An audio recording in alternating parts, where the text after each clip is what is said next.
ಮುಖ್ಯಮಂತ್ರಿ ಆದಮೇಲೆ D K Shivakumar ಅವರು ರಾಜ್ಯ ರಾಜಕಾರಣದಲ್ಲಿ ಮಾಜಿ ಮುಖ್ಯಮಂತ್ರಿಗಳನ್ನು ಭೇಟಿ ಮಾಡಿ ಅವರ ಸಲಹೆಗಳನ್ನು ಕೇಳುವಂಥ ಒಂದು ಸಂಪ್ರದಾಯವನ್ನು ಮಾಡೋದಕ್ಕೆ ಹೊರಟಿದ್ದಾರೆ. ಕುಮಾರಸ್ವಾಮಿ ಅವರ ಭೇಟಿಗೂ ಕೂಡ ನಾನು ಒಂದು ವೇಳೆ ಸಮಯವನ್ನೇನಾದರೂ ಕೊಟ್ಟರೆ ನಾನು ಅವ್ರನ್ನ ಭೇಟಿ ಆಗ್ತೀನಿ ಅಂತೇಳಿ ಹೇಳಿದ್ದಾರೆ. ಆದರೆ ಕುಮಾರಸ್ವಾಮಿ ಅವರು ಯಾಕೋ ಡಿ ಕೆ ಶಿವಕುಮಾರ್ ಅವರ ಭೇಟಿಗೆ ಒಪ್ಪದಂತೆ ಕಾಣಿಸ್ತಾ ಇಲ್ಲ. ಪ್ರಮಾಣ ವಚನಕ್ಕೂ ಡಿ ಕೆ ಶಿವಕುಮಾರ್ ಅವರು ಪ್ರಮಾಣ ವಚನ ಸ್ವೀಕರಿಸೋದಕ್ಕೂ ಮೊದಲು ಅವರು ಸಿದ್ದರಾಮಯ್ಯನವರ ಕಾಲಿಗೆ ಬಿದ್ದು ಆಶೀರ್ವಾದವನ್ನು ಪಡ್ಕೊಂಡಿದ್ರು. ಅದಾದ ಮೇಲೆ ಮಾಜಿ ಪ್ರಧಾನಮಂತ್ರಿಗಳಾಗಿರುವ JDSನ ವರಿಷ್ಠರಾಗಿರುವ HD ದೇವೇಗೌಡರನ್ನ ಭೇಟಿಯಾಗಿ ಅವರ ಆಶೀರ್ವಾದವನ್ನು ತಗೊಂಡ್ರು. BJPಯ ನಾಯಕರಾಗಿರುವ ಮಾಜಿ ಮುಖ್ಯಮಂತ್ರಿ ಯಡಿಯೂರಪ್ಪನವರನ್ನ ಭೇಟಿಯಾಗಿ ಅವರ ಮನೆಯಲ್ಲಿ ದೇವರಿಗೆ ನಮಸ್ಕರಿಸಿ ನಂತರ ಅವರನ್ನು ಆಲಿಂಗಿಸಿ ಅವರ ಆಶೀರ್ವಾದವನ್ನು ಪಡ್ಕೊಂಡ್ರು. ಇದಾದ ಮೇಲೆ ನಿನ್ನೆ ಒಂದೇ ದಿನ ಕಾಂಗ್ರೆಸ್ನ ಹಿರಿಯ ನಾಯಕ ಮಾಜಿ ಮುಖ್ಯಮಂತ್ರಿ ಡಾಕ್ಟರ್ ಎಂ ವೀರಪ್ಪ ಮೊಯ್ಲಿ ಅವರನ್ನ ಭೇಟಿಯಾಗಿದ್ದರು. ಅದಾದ ನಂತರ BJPಯಿಂದ ಮುಖ್ಯಮಂತ್ರಿಗಳಾಗಿದ್ದ ಜಗದೀಶ್ ಶೆಟ್ಟರ್ ಹಾಗೂ DV ಸದಾನಂದಗೌಡರ ಮನೆಗೆ ಭೇಟಿ ಕೊಟ್ಟು ರಾಜ್ಯದ ಅಭಿವೃದ್ಧಿ ಕಾರ್ಯಗಳ ಬಗ್ಗೆ ಸಲಹೆಗಳನ್ನು ಕೇಳಿದರು. ಕುಮಾರಸ್ವಾಮಿ ಅವರು ಒಂದು ವೇಳೆ ನನಗೇನಾದರೂ ಭೇಟಿಗೆ ಅವಕಾಶ ಕೊಟ್ಟರೆ ಅವ್ರನ್ನೂ ಕೂಡ ಭೇಟಿ ಆಗ್ತೀನಿ ಅಂತ ಹೇಳಿದರು. ಆದರೆ ಕುಮಾರಸ್ವಾಮಿಯವರು ಇವತ್ತು ಡಿ ಕೆ ಶಿವಕುಮಾರ್ ಅವರ ಭೇಟಿಯಾಗುವ ವಿಷಯದ ಬಗ್ಗೆ ಹರಿತವಾದ ಪದಪ್ರಯೋಗವನ್ನು ಮಾಡಿ ವ್ಯಂಗ್ಯ ಮಾಡಿದ್ದಾರೆ. ಕುಮಾರಸ್ವಾಮಿ ಅವರು ಟೈಮ್ ಕೊಟ್ಟು ಅವ್ರನ್ನೂ ಭೇಟಿ ಮಾಡ್ತೀನಿ, ಕೇಳ್ತೀನಿ. ಎಲ್ಲರೂ ಅವ್ರ ಅನುಭವ ಕೇಳಬೇಕು, ಅವ್ರ ಮಾರ್ಗದರ್ಶನ ಕೇಳಬೇಕು. ರಾಜ್ಯಕ್ಕೆ ಸೇವೆ ಮಾಡಿದಾರ ಎಲ್ಲ ಅವ್ರಿಗೆ ಏನು ಗೌರವ ಕೊಡಬೇಕು ಕೊಡಬೇಕು.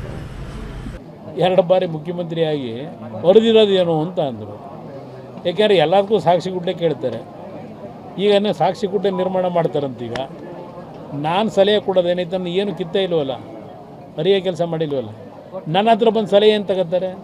ನಮ್ಮ ಪೂರ್ವಿಕರು ಒಂದು ಗಾದೆ ಮಾತಿಟ್ಟಿದ್ದಾರೆ, ಅತಿ ವಿನಯಂ ಧೂರ್ತ ಲಕ್ಷಣಂ ಅಂತ.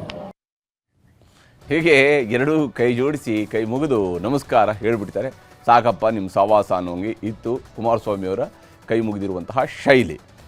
ಕುಮಾರಸ್ವಾಮಿಯವರ ಕೋಪ ಸಿಟ್ಟು ಕೇವಲ ಶಿವಕುಮಾರ್ ಅವರ ಮೇಲಷ್ಟೇ ಅಲ್ಲ, ಕಾರಣಗಳಿದ್ದಾವೆ. ಇಬ್ಬರಲ್ಲಿ ಇರುವಂತಹ ರಾಜಕೀಯವಾದಂತಹ ಒಂದು ಜಿದ್ದಾಜಿದ್ದಿ ಇದೆಯಲ್ಲ, ಆ ಕಾರಣಕ್ಕಾಗಿ ಈ ರೀತಿಯಂಥ ಮಾತುಗಳನ್ನು ನಿರೀಕ್ಷಿಸಬಹುದು.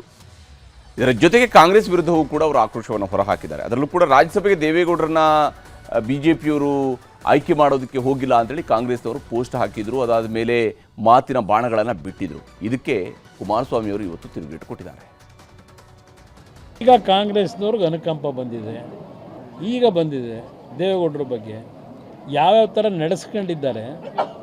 ಅವರ 70 ವರ್ಷದ ರಾಜಕೀಯ ಜೀವನದಲ್ಲಿ ದೇವೇಗೌಡರನ್ನ ಎಲ್ಲ ನಮಗೆ ಗೊತ್ತಿರ್ತಕ್ಕಂಥ. ನಾನು ಅದರ ಬಗ್ಗೆ ಚರ್ಚೆ ಮಾಡಲಿಕ್ಕೆ ಹೋಗಲ್ಲ. ಇವತ್ತು ಅವರಿಗೆ ಅವರ ಉದ್ದೇಶ ದೇವೇಗೌಡರ ಬಗ್ಗೆ ಅನುಕಂಪ ತೋರಿಸಿರೋದು. ಇವತ್ತು ಯಾವೊಂದು BJP JDSನ ಮೈತ್ರಿ ಇದೆ, ಈ ಮೈತ್ರಿ ಅವರಿಗೆ ಎಲ್ಲ ಒಂದು ಕಡೆ ಅಳಕಿದೆ. ಮುಂದಿನ ಚುನಾವಣೆ ಏನಾಗುತ್ತೆ ಅಂತಕ್ಕಂಥದ್ದು ಗೊತ್ತಿದೆ ಅವರಿಗೆ. ಆ ಹಿನ್ನೆಲೆಯಲ್ಲಿ ಈ ಮೈತ್ರಿಯಲ್ಲಿ ಬಿರುಕು ತರಬೇಕು ಅನ್ನೋದು ಒಂದು ದೃಷ್ಟಿ ಇಟ್ಕೊಂಡಿದ್ದಾರೆ.